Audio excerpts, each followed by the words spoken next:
Hi loves, my name is Rizome Amoja, isa ka street food vendor dyan sa Bacolod. Please support our small business. Thank you. Sabado nga ngayon mga loves, iba day namin na sa 7th day Adventist, pero hindi pa rin nga nabaptize si Cyril. Kakain pa siguro to ng baboy. Charot.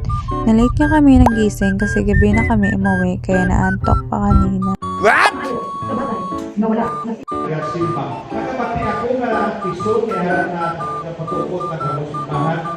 Nang natapos na nga ang simba, umuwi na kami sa bahay. Hapon na nga ito nang nagising kami ni Cyril mga loves. Dahil wala namang tinda, hindi na nga kami makatulog kasi ang ingay nila paglabas namin. Itong mga kapitid ko nga at pinsan, giniba nila ang sa taas. Nilipat nila ang mga upuan dito sa ilalim kasi papalitan ng temporary na bubong dahil marami na ring butas ang atap namin. Kailangan ng palitan. Malaking area nga sana ito kapag meron ng malaki-laking budget para dito pampaayos ng buong bahay.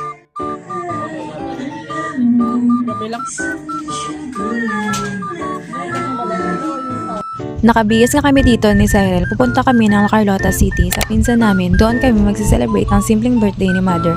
Sa panahon ngayon, mahirap ang buhay. Simple lang ang birthday. Importante maayos na kalusugan at marami pang birthday ang darating sa amin ni Mama. Wow!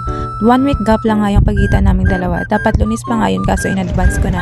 Dahil yung pinsan ko nga at kapatid ilang weeks na nga ako nilang pinukulit na pumunta doon. Kaya pinabigyan natin ng mga Hinatid nga ng second cousin ko itong si Lola Auring dito sa amin at namasya na lang silang dalawa. Day off nga ngayon kaya tambay yung mga cart dito at mga tao namin sa bahay. Ang ginagawa nila mag day off basket pagkagabi iinom. Nice! Pumunta nga ako sa Pure Gold kasi bibili ako ng spaghetti. Binigyan ako nila ni Toto at Dodong ng pera kaya magluluto ako mamaya.